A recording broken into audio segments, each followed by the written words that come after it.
ಪ್ರೀತಿಯ ದ್ವಿತೀಯ P C ವಿದ್ಯಾರ್ಥಿನಿಯರೇ, ನಿಮಗೆ ಮಧ್ಯಾಹ್ನದ ಶುಭೋದಯಗಳು. ಈಗಾಗಲೇ ಕಳೆದ ತರಗತಿಯಲ್ಲಿ ನಾವು ಕುಶಾಣರ ಬಗ್ಗೆ ಅಧ್ಯಯನ ಮಾಡ್ತಾ ಇದ್ವಿ.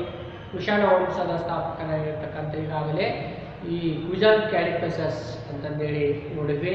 ನಂತರ ಈ ಒಂದು ಕುಶಾಣರ ಅತ್ಯಂತ ಶ್ರೇಷ್ಠ ಪ್ರಸಿದ್ಧ ಅರಸನಾಗಿರ್ತಕ್ಕಂಥವನು ಕಾನಿಷ್ಕ.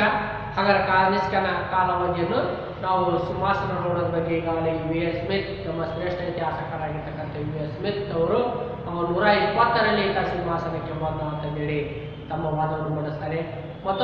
ಇನ್ನೊಂದು ಇತಿಹಾಸ ತಂಡ ಇಲ್ಲ, ಈತ ಸಾಮಾನ್ಯ ಸೆಕೆ 78ರಲ್ಲಿ ಸಿಂಹಾಸನಾರೂಢ ಆದ ಅಂತಂದೇಳಿ ಇಲ್ಲಿ ತಿಳ್ಕೊಳ್ಳಲು ಅಭಿಪ್ರಾಯ ವ್ಯಕ್ತಪಡಿಸ್ತಾರೆ. ಹೀಗಾಗಿ ಸಾಮಾನ್ಯ ಸೆಕೆ 78ನ್ನು ನಾವು ಶಕಯುಗ ಅಂತಂದೇಳಿ ಕರಿತೀವಿ. ಹೀಗೆ ಕನಿಷ್ಕನ ಯುಗ ಶಕಯುಗದಿಂದ ಆರಂಭವಾಯಿತು ಅಂತಂದೇಳಿ ನಾವು ನೋಡ್ತೀವಿ. ಹೀಗೆ ಈ ಶಕಯುಗದಲ್ಲಿ ಕನಿಷ್ಕ ಅನೇಕ ಈಗಾಗಲೇ ತನ್ನ ದಂಡಯಾತ್ರೆಗಳನ್ನು ಕೈಗೊಂಡು ಆಗಲೇ ಈಗ ಕಾಶ್ಮೀರವನ್ನು ಯಾವುದೇ ಪ್ರತಿರೋಧವಿಲ್ಲದೆ ಆಕ್ರಮಿಸ್ಕೊಳ್ತಾನೆ. ನಂತರ ಮಗಧ್ ಸಾಮ್ರಾಜ್ಯವನ್ನು ಸಹ ಆಕ್ರಮಿಸ್ಕೊಳ್ತಾನೆ. ನಂತರ ಶಕಛತ್ರಪರೊಡನೆ ಸಹ ತಾನು ಯುದ್ಧ ಮಾಡಿ ಜಯಶಾಲಿ ಆಗ್ತಾನೆ. ನಂತರ ಈ ನಮ್ಮ ಚೀನಾ ದೇಶದ ಮೇಲೆ ಸಹ ದಾಳಿ ಮಾಡಿ ಚೀನಾದ ಪಾಂಚವನ್ನಿಂದ ಈಗಾಗಲೇ ಸೋಲನ್ನು ಒಪ್ಪಿ, ನಂತರ ಸೋಲೆ ಗೆಲುವಿನ ಸೋಪಾನ ಎಂಬಂತೆ 2ನೇ ಬಾರಿಗೆ ತನ್ನ ಬಲಿಷ್ಠ ಸೈನ್ಯವನ್ನು ಕಟ್ಟಿಕೊಂಡು ಆತ 2ನೇ ಬಾರಿಗೆ ದಂಡಯಾತ್ರೆ ಕೈಗೊಂಡು ಪಾಂಚಿಯಾಂಗನನ್ನು ಸೋಲಿಸಿ ಈ ಭಾರತದ ಉಪಖಂಡದ ಹೊರಗಡೆ ಸಾಮ್ರಾಜ್ಯ ವಿಸ್ತರಿಸಿದ ಭಾರತೀಯ ದೇಶೀಯ ಅರಸ ಅಂದರೆ ಈ ಕಾನಿಷ್ಕ ಎಂಬ ಕೀರ್ತಿಗೆ ಪಾತ್ರನಾಗ್ತಾನೆ. ನಂತರ ಈತನು ಸಹ ಬೌದ್ಧ ಧರ್ಮವನ್ನು ಸ್ವೀಕರಿಸ್ತಾನೆ. ಬೌದ್ಧ ಧರ್ಮವನ್ನು ಸ್ವೀಕರಿಸಿ ಈಗಾಗಲೇ ಅಶೋಘೋಷನ ಪ್ರಭಾವದಿಂದ ಬೌದ್ಧ ಧರ್ಮವನ್ನು ಸ್ವೀಕರಿಸ್ತಾರೆ. ಬೌದ್ಧ ಧರ್ಮ ಸ್ವೀಕರಿಸಿ ಅನೇಕ ಬೌದ್ಧ ಪುಣ್ಯ ಸ್ಥಳಗಳಾಗಿರ್ತಕ್ಕಂಥ ಈಗಾಗಲೇ ಕಪಿಲವಸ್ತು, ಗಯಾ, ಸಾಂಚಿ, ಲುಂಬಿನಿವನ ಈಗಾಗಲೇ ಇನ್ನೂ ಮುಂತಾದ ಕಡೆ ತಾನು ಪ್ರವಾಸ ಕೈಗೊಂಡು ಅಲ್ಲಿ ಜೀರ್ಣೋದ್ಧಾರ ಅಭಿವೃದ್ಧಿ ಮಾಡಲಿಕ್ಕೆ ಅನೇಕ ಕ್ರಮಗಳನ್ನು ಕೈಗೊಳ್ತಾನೆ. ನಂತರ ಅನೇಕ ಈಗಾಗಲೇ ಸ್ತೂಪಗಳನ್ನು ಸಹ ನಿರ್ಮಿಸ್ತಾನೆ. ಬೌದ್ಧ ಭಿಕ್ಷುಣಿಯರಿಗೆ ಈಗಾಗಲೇ ವಿಹಾರಗಳನ್ನು ಸಹ ಈತ ಕಟ್ಟಿಸ್ತಾನೆ. ನಂತರ ತಾನು ಈ ಒಂದು ಬೌದ್ಧ ಧರ್ಮದಲ್ಲಿದ್ದಂಥ ಒಡಕು ಭಿನ್ನಾಭಿಪ್ರಾಯಗಳನ್ನು ಶಮನಗೊಳಿಸಲಿಕ್ಕೆ 4ನೇ ಬೌದ್ಧ ಸಮ್ಮೇಳನವನ್ನು ಏರ್ಪಡಿಸ್ತಾನೆ.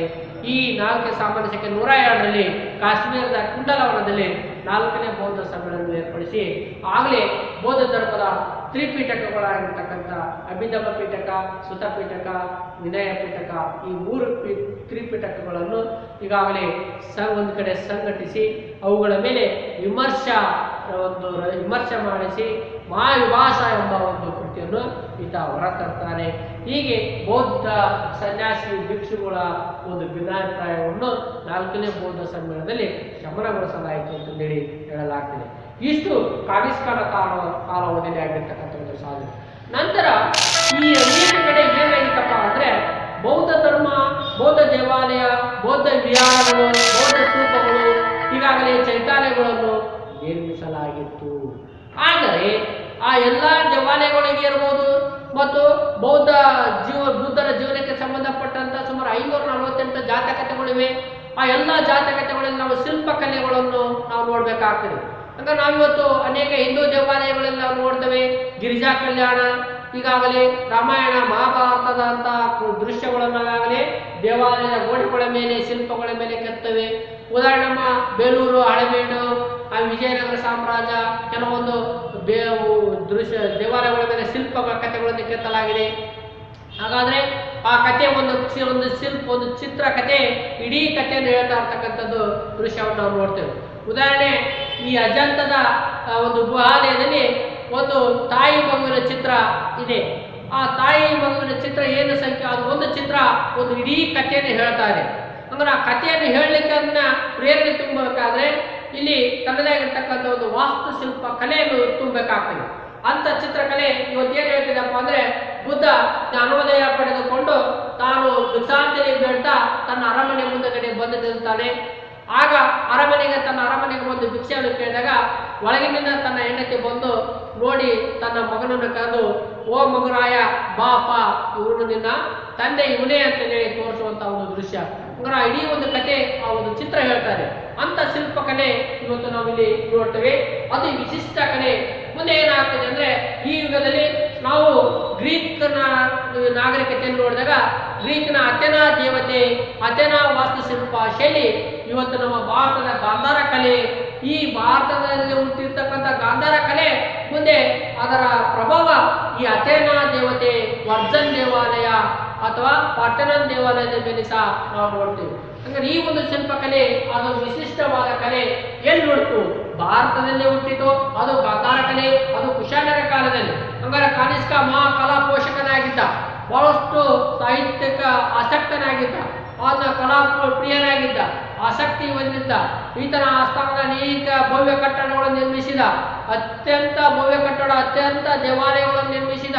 ಅವುಗಳಿಗೆ ಆಕರ್ಷಣೆ ಮಾಡಲಿಕ್ಕೆ ಈಗ ನಾವು ಗ್ರಾನೈಟ್ ಕಲ್ಲುಗಳನ್ನು ಹಾಕಿ ಅಥವಾ ಟೈಲ್ಸ್ ಕಲ್ಲನ್ನು ಹಾಕಿ ಅಥವಾ ಅವನ್ನ ಇಲ್ಲಿ ಆಕರ್ಷಣೆ ಮಾಡ್ತೀವಲ್ಲ, ಅದೇ ರೀತಿ ಅವತ್ತಿನ ಕಾಲದಲ್ಲಿ ಆತ ಶಿಲ್ಪಕಲೆಗಳಿಂದ ಆಕರ್ಷಣೆ ಮಾಡಿದ.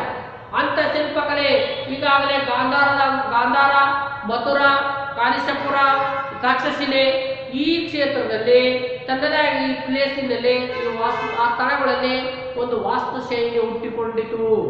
ಆ ಹುಟ್ಟಿಕೊಂಡ ಇದನ್ನು ಕುಶಾಣರ ಅವಧಿಯಲ್ಲಿ ಗಾಂಧಾರ ಕಲೆ ಅಥವಾ ಗ್ರೀಕ್ ಬೌದ್ಧ ಶೈಲಿ ಅಂತ ಹೇಳಿ ಕರಿತೇವೆ. ಹಂಗಾರೆ ಗ್ರೀಕ್ ಬೌದ್ಧ ಶೈಲಿ ಬೆಳವಣಿಗೆ ಪ್ರಾಮುಖ್ಯತೆ ಪಡೆದದ್ದು ಗಾಂಧಾರ ಎಂಬ ಸ್ಥಳದಲ್ಲಿ. ಹಾಗಾಗಿ ಅದನ್ನು ಗಾಂಧಾರ ಕಲೆ ಅಂತ ಹೇಳಿ ಹೆಸರಿಸಲಾಯಿತು.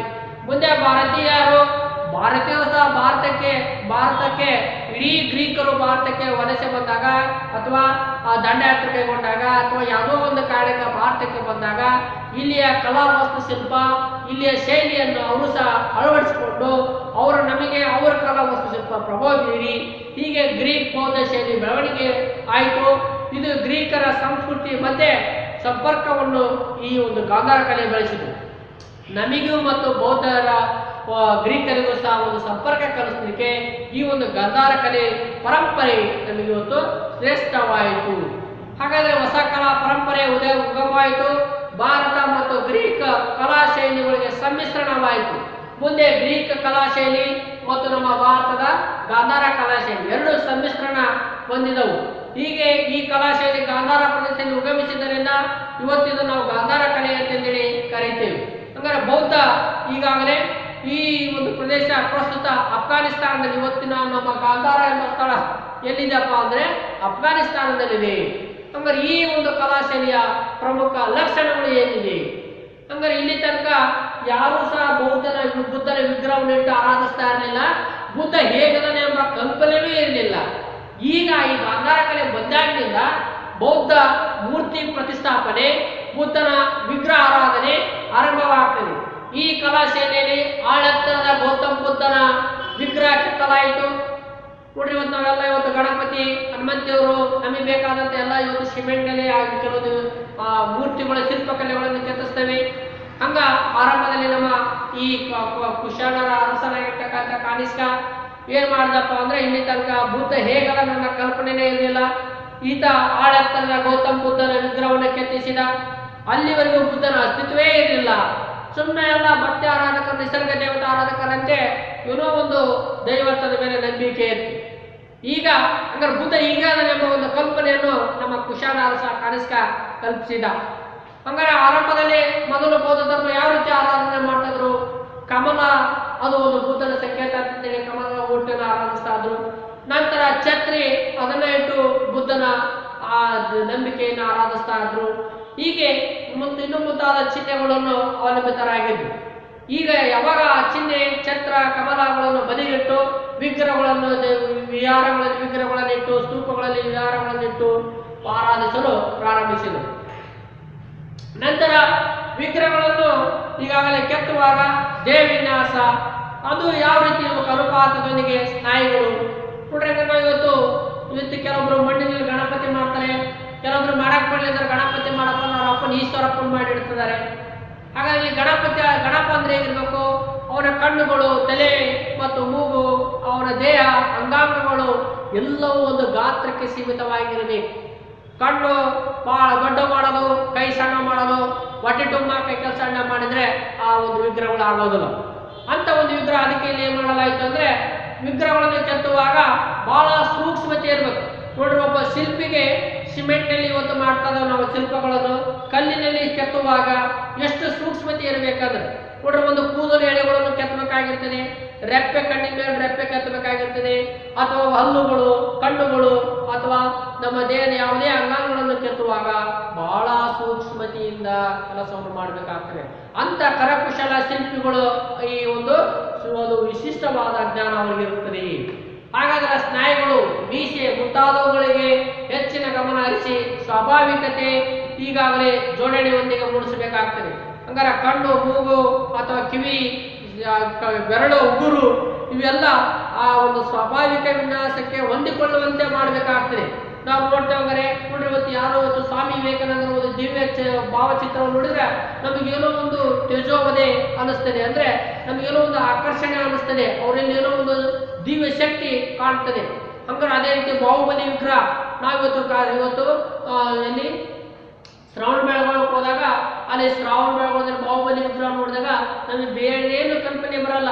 ಆದ್ರೆ ಅವನ ದೇಹ ನಿಂತಿರ್ತಕ್ಕಂಥ ದೇಹ ಮುಗ್ಧ ನಗೆ ಮತ್ತು ಮುಗುಳ್ನಗೆ, ತೀವ್ರ ದೇಹಕ್ಕೆ ತಕ್ಕಂತೆ ಒಂದು ಮಂದಹಾಸ ನಗು, ಹಾಗಾದ್ರೆ ಆ ದಷ್ಟಪುಷ್ಟವಾದ ದೇಹ, ಇವು ಎಲ್ಲವೂ ಸಹ ಒಂದು ವಿನ್ಯಾಸದಲ್ಲಿ ಕೆತ್ತಬೇಕಾಗುತ್ತದೆ. ಅಂತ ಒಂದು ವಿನ್ಯಾಸ ವಿಗ್ರಹಗಳನ್ನು ಇವತ್ತು ನಾವು ಬುದ್ಧನ ವಿಗ್ರಹಗಳನ್ನು ಈ ಒಂದು ಗಾಂಧಾರ ಕಲೆಯಲ್ಲಿ ನೋಡಬೇಕಾಗ್ತದೆ. ನಂತರ ಕಲಾಕೌಶಲ್ಯದಿಂದ ಕೂಡಿದ ಈ ಕಲೆ ನಮೂನೆಗಳ ಬಟ್ಟೆ, ಮಡಿಕೆಗಳು. ಹಂಗಾರೆ ಇಲ್ಲಿ ತನಕ ನಾವು ಈ ಉಡುಪು ವಿಗ್ರಹಗಳಿಗೆ ಉಡುಪುಗಳನ್ನೇ ಕಂಡಿರಲಿಲ್ಲ. ಆದ್ರೆ ಈಗ ಮಾಡ್ತೇವೆ, ಎಲ್ಲ ಒಂದು ಶಿಲ್ಪಗಳಿಗೆ ಉಡುಪುಗಳನ್ನು ಧರಿಸ್ತಾ ಇದ್ದಾವೆ. ಆ ಉಡುಪುಗಳು ಏನಾಗ ಮತ್ತು ಉಡುಪುಗಳಲ್ಲಿ ನೇರಿಗೆ ಅಂತ ಹೇಳ್ತೇವೆ. ಆ ನೇರಿಗೆ ಉದಾಹರಣೆ, ಒಂದು ಮಹಿಳೆ ಅಷ್ಟದಿಗ್ಗಜರ ಚಿತ್ರಗಳನ್ನು ಬಿಡಿಸ್ಬೇಕಾದ್ರೆ ಪಾರ್ವತಿ ಅಥವಾ ಲಕ್ಷ್ಮಿ, ಸರಸ್ವತಿ ಚಿತ್ರಗಳನ್ನು ನಾವು ಶಿಲ್ಪಗಳಲ್ಲಿ ಬಿಡಿಸಿದಾಗ ಗೊತ್ತಾಗ್ತದಲ್ಲಿ ಅವರ ನೇರಿಗೆ ಯಾವ ರೀತಿ ಲುಂಗಿ, ಸೇರಿಗೆ ಅವೆಲ್ಲ ಒಂದು ಎಳೆ ಎಳೆಯಾಗಿ ನಾವು ತೋರಿಸ್ಬೇಕಾಗಿರ್ತದೆ. ಹಾಗಾದ್ರೆ ಬಟ್ಟೆ, ಮಡಿಕೆಗಳು ಮತ್ತು ನೇರಿಗೆಗಳು ತುಂಬಾ ಸೂಕ್ಷ್ಮತವಾಗಿ, ಕಲಾತ್ಮಕವಾಗಿ ಅವುಗಳನ್ನು ಪ್ರದರ್ಶಿಸಬೇಕಾಗ್ತದೆ. ಆ ಒಂದು ಶಿಲ್ಪ ಅತಿ ಹೆಚ್ಚು ಪ್ರಜ್ವಲವಾಗಿ ಪ್ರವಾಸಿಗರನ್ನು, ನೋಡಿಗರನ್ನು ಆಕರ್ಷಿಸಬೇಕಪ್ಪ ಅಂದ್ರೆ ಆ ಶಿಲ್ಪಿಯ ಕೈ ಚಳಕ ಅಲ್ಲಿ ಆಗಿರಬೇಕು. ಅವನ ಪ್ರಾವೀಣ್ಯತೆ ಆ ಒಂದು ಸೂಕ್ಷ್ಮತಾ ಸ್ಥಳಗಳಲ್ಲಿ ತೋರಿಸಬೇಕಾಗಿರುತ್ತದೆ. ಹಾಗಾಗಿ ಅದೇ ರೀತಿ ವಿಗ್ರಹಗಳ ಮೇಲಿರುವ ಆಭರಣಗಳ ಮೇಲೆ ಕೆತ್ತನೆ. ಹಂಗಾರ ನೋಡಿ, ವಿಗ್ರಹ ಕೇವಲ ಕಲ್ಲಿನಲ್ಲಿ ಬರೀ ಕಲ್ಲು ಚಿತ್ರ ಕೆತ್ತಿ ಕೈ ಬಿಟ್ರೆ ಅದು ಅಷ್ಟೊಂದು ಆಕರ್ಷಿತವಾಗಿರೋದಿಲ್ಲ. ಅದಕ್ಕೆ ಸರಿಯಾದ ಉಡುಪು ಮತ್ತು ಆಭರಣ, ಮೂಗುತಿ, ಕಿವಿ ಓಲೆ, ಕೊಳ್ಳಲಿ, ಕಂಠಹಾರ, ಸೊಂಟ ಪಟ್ಟಿ, ಇಲ್ಲಿ ಕೈ ತೋಳು ಪಟ್ಟಿ, ಹಾಗಾದ್ರೆ ಕಿರೀಟ, ಇವುಗಳನ್ನೆಲ್ಲ ನಾವು ಕೆತ್ತುವಾಗ ಬಹಳಷ್ಟು ವಿಶಾಲತೆಯಿಂದ, ಸಾಮ್ಯತೆಯಿಂದ ಅವುಗಳನ್ನು ಕೆತ್ತಬೇಕಾಗ್ತದೆ. ಆವಾಗ ಅವೆಲ್ಲವುಗಳನ್ನು ಹಾಕಿದಾಗ ಆ ಒಂದು ವಿಗ್ರಹಕ್ಕೆ ಒಂದು ಉಡುಪು, ಆ ವಿಗ್ರಹ ಒಂದು ಅಂದ ಚಂದವಾಗಿ ಕಾಣಲಿಕ್ಕೆ ಸಾಧ್ಯವಾಗ್ತದೆ. ಹಾಗಾದರೆ ಮಡಿಕೆ, ನೇರಿಗೆ, ವಿಗ್ರಹಗಳ ಮೇಲಿರುವ ಆಭರಣ ಅವುಗಳ ಭೌತಿಕ ಸೌಂದರ್ಯ.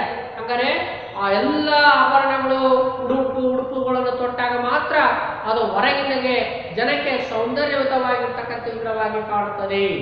ನಂತರ ಅದೇ ರೀತಿ ವಿಗ್ರಹಗಳಿಗೆ ಮೆರುಗು ನೀಡುವುದು ಕಲೆಯ ಪ್ರಮುಖ ಲಕ್ಷಣವಾಗಿದೆ. ಆ ಶಿಲ್ಪಿಯ ಪ್ರಮುಖ ಲಕ್ಷಣ ಏನಪ್ಪಾ ಅಂದ್ರೆ ಆ ವಿಗ್ರಹಗಳನ್ನು ಮೆರುಗು ನೀಡಬೇಕು. ಆ ವಿಗ್ರಹಗಳನ್ನು ಇನ್ನಷ್ಟು ಆಕರ್ಷಣೆ, ವಿಡಂಬನವಾಗಿ ಕಾಣಿಸ್ಬೇಕು. ಅವಾಗ ಆ ಒಂದು ವಿಗ್ರಹ, ಆ ಕಲೆ ಪ್ರತಿಭೆ ಅಲ್ಲಿ ಕಾಣುತ್ತದೆ. ನಂತರ ಬಹುತೇಕ ನಮೂನೆಗಳಲ್ಲಿ ಕಲ್ಲು, ಅರಗಚ್ಚು ಮತ್ತು ಜೇಡಿ ಮಣ್ಣಿನಿಂದ ತಯಾರಿಸ್ತೇವೆ. ನಾವಿವತ್ತು ಆ ಶಿಲ್ಪಗಳನ್ನು ನೋಡ್ತೇವೆ. ಇವತ್ತೇನ್ ಮಾಡ್ರಿ, ಇವತ್ತೆಲ್ಲ ಕಲ್ಲಿನಲ್ಲಿ ಕೆತ್ತಿದ್ದೇವೆ, ಇವತ್ತು ಗಾರೆ ಗಚ್ಚಿನಿಂದ ಕೆತ್ತಿದ್ದೇವೆ, ಸಿಮೆಂಟಿನಿಂದ ಕೆತ್ತಿಸ್ತಾ ಇದ್ದಾವೆ, ಕಟ್ಟಿಗೆಯಿಂದ ಕೆತ್ತಿಸ್ತಾ ಇದ್ದಾವೆ, ವಿಗ್ರಹಗಳನ್ನು ತಯಾರಿಸ್ತಾ ಇದ್ದೇವೆ. ನಾವು ಯಾವುದೇ ಮಾಧ್ಯಮದಲ್ಲಿ ಏನೇ ನಾವು ಬಳಕೆ ಮಾಡಿದ್ರು ಸಹ ಅವೆಲ್ಲ ಆ ಪ್ರದರ್ಶನ ಮಾಡ್ತಾ ಇರ್ತಕ್ಕಂಥ ಶಿಲ್ಪಿಯ ಒಂದು ಕೈ ಚಳಕದಲ್ಲಿ ಅಡಗಿರುತ್ತದೆ. ಈ ವಿಗ್ರಹಗಳು ಬಳಸಲಾಗಿರುವ ತಾಂತ್ರಿಕ ಗ್ರೀಕ್ ಶೈಲಿಯದಾಗಿದ್ದರು. ನಾವಿವತ್ತೆಲ್ಲ ವಿಗ್ರಹಗಳನ್ನು, ಶಿಲ್ಪಗಳನ್ನು ಕೆತ್ತಪ್ಪ ಅಂದ್ರೆ ನಮಗೆ ತಾಂತ್ರಿಕವಾಗಿ ಶಕ್ತಿ ಐತಪ್ಪ ಅಂದ್ರೆ ಅದು ಗ್ರೀಕರ ಕಲೆ ಒಂದು ಶೈಲಿಯಾಗಿದ್ದರೂ ಸಹ ಆ ಆದರ್ಶ, ಸ್ಫೂರ್ತಿ, ವ್ಯಕ್ತಿತ್ವ ಇವೆಲ್ಲ ಭಾರತೀಯವಾಗಿರುತ್ತವೆ. ನೋಡ್ರಿ, ಯಾವುದೇ ಒಂದು ವಿಗ್ರಹವನ್ನು ಕೆತ್ತಬೇಕಾದ್ರೆ ಕೆತ್ತುವಾಗ ತಾಂತ್ರಿಕ ಶೈಲಿಯನ್ನು ಬಳಸ್ತೇವೆ. ಆದರೆ ಆ ಒಂದು ವಿಗ್ರಹಕ್ಕೆ ಸೌಂದರ್ಯಯುತವಾಗಿ ಕಾಣಿಸ್ಬೇಕಾದ್ರೆ ಅಥವಾ ಅಲ್ಲಿ ಅದನ್ನ ಸ್ಫೂರ್ತಿದಾಯಕವಾಗಿ ಕಾಣಬೇಕಾದ್ರೆ ಅಥವಾ ಸರಳ ವ್ಯಕ್ತಿತ್ವವನ್ನು ಕಾಣಬೇಕಾದ್ರೆ ಅವೆಲ್ಲವೂ ಸಹ ಏನಾಗಿದೆ ಅಂದ್ರೆ ಭಾರತೀಯದೇ ಆಗಿವೆ. ನಂತರ ಡಾಕ್ಟರ್ R.C. ಮಜುಂದಾರ್ ಹೇಳುವಂತೆ ಏನ್ ಹೇಳ್ತಾರಪ್ಪ ನಮ್ಮ ಇತಿಹಾಸಕಾರರು, ಗಾಂಧಾರ ಕಲಾಕಾರನ ಗ್ರೀಕ್ ಕರಕುಶಲ ಹಾಗೂ ಭಾರತೀಯ ಹೃದಯ ಹೊಂದಿದ್ದರು. ಅಂದ್ರೆ ಈ ಗಾಂಧಾರ ಕಲಾಕಾರನಿದ್ದಲ್ಲ ಈತ ಮಾಡಿದಪ್ಪ ಅಂದ್ರೆ ಈ ಗ್ರೀಕರ ಕರಕುಶಲತೆ ಹಾಗೂ ಭಾರತೀಯರ ಹೃದಯವನ್ನು ಅವ್ರು ಮಾಡತಕ್ಕಂಥ ಕೆಲಸ ಏನಿತ್ತು ಗ್ರೀಕರಾಗಿತ್ತು, ಆದ್ರೆ ಅವ್ರ ಒಳಗಿರ್ತಕ್ಕಂಥ ಹೃದಯ ಭಾರತೀಯರಾಗಿತ್ತು. ಈ ಕಾರಣದಿಂದ ಈ ಕಲೆಯಲ್ಲಿ ನಿರ್ಮಿತವಾದ ವಿಗ್ರಹಗಳು, ಪ್ರತಿಮೆಗಳು ಬುದ್ಧನನ್ನು ಗ್ರೀಕ್ ದೇವತೆ ಅಪೋಲಾ ದೇವತೆಗೆ ಹೋಲಿಸಲಾಗ್ತದೆ. ಅಂದ್ರೆ ಈ ಭಾರತದಲ್ಲಿರ್ತಕ್ಕಂಥ ಎಲ್ಲಾ ವಿಗ್ರಹಗಳು ಏನಿದಾವಲ್ಲ ಆ ಎಲ್ಲಾ ವಿಗ್ರಹಗಳು ಇವತ್ತೇನಾಗಿವಪ್ಪ ಅಂದ್ರೆ ಗ್ರೀಕಿನ ಅಪೋಲಾ ದೇವತೆಗೆ ಹೋಲುತ್ತವೆ. ಈ ರೀತಿ ಗ್ರೀಕ್ ಒಂದು ವಾಸ್ತುಶೈಲಿ, ನಮ್ಮ ಒಂದು ಗಾಂಧಾರ ಕಲಾ ಶೈಲಿ ಎರಡೂ ಸಹ ಸಮ್ಮಿಶ್ರಣವಾಗಿ ತಮ್ಮದೇ ಆಗಿರ್ತಕ್ಕಂಥ ಒಂದು ವಿಶಿಷ್ಟವಾಗಿರ್ತಕ್ಕಂಥ ಗಾಂಧಾರ ಕಲಾ ಶೈಲಿಯನ್ನು ನಿರ್ಮಾಣ ಮಾಡಿರ್ತಕ್ಕಂಥದ್ದು ಈ ಕುಶಾಣರ ಅರಸ ಕಾನಿಷ್ಕನ ಒಂದು ಶ್ರೇಷ್ಠ ಪ್ರತಿಮೆ ಆಗಿತ್ತು ಅಂತಂದೇಳಿ ಹೇಳಬಹುದು. ಇಷ್ಟು ಗಾಂಧಾರ ಕಲೆ ಮತ್ತು ಗಾಂಧಾರ ಕಲಾ ಶೈಲಿಯ ಪ್ರಮುಖ ಲಕ್ಷಣಗಳು ವಿದ್ಯಾರ್ಥಿನಿಯರೇ. ನಂತರ ತರಗತಿಯಲ್ಲಿ ನಾವು ಗುಪ್ತರ ಬಗ್ಗೆ ತಿಳಿದುಕೊಳ್ಳೋಣ.